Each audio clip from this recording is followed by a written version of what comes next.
Ho, ho, ho, my crafty friends. It's Stacy of Stacy Creates Stuff, and I am here with Friday's decoration and organization tips for Jolly in July.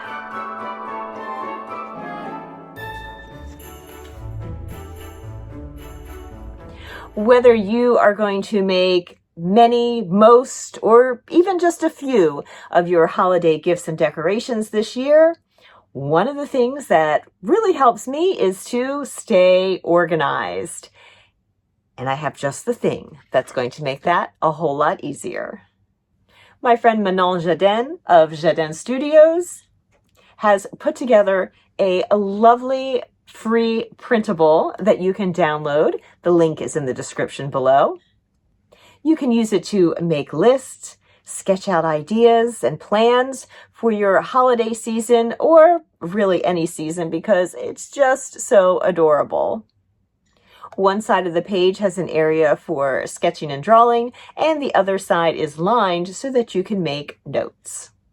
Be sure to check out Manon's Etsy store, where she has lots of fun printables that you can purchase, from gift tags to planners to, well, all sorts of fun things, and not just for the holidays. I'd also like to share with you this lovely ornament. Try not to get too much reflection there. This is a ceramic ornament by my friend Dawn of Designs. And it is just one of a number that you can get that features her beautiful watercolor sea creatures.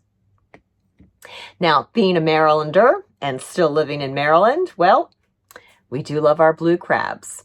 And if you have been watching my channel for any length of time, you will have seen a few blue crabs popping up now and again. I gave these ornaments as gifts to friends and family last year, and they all loved them. And if you're not into crabs, not a problem. There are plenty of other sea creatures to choose from. So be sure to check out Dawn's store, where she has not only ornaments, but lots of beautiful things featuring her artwork. Many of her bags make great gifts too. For those of you who have been following our Jolly in July and are wondering what happened to Lauren's video yesterday, well, a tornado went through Lauren's town earlier this week, and she is fine. She and her family are fine, but they did have some property and house damage. So her videos are going to be coming out. They just might not make it in July.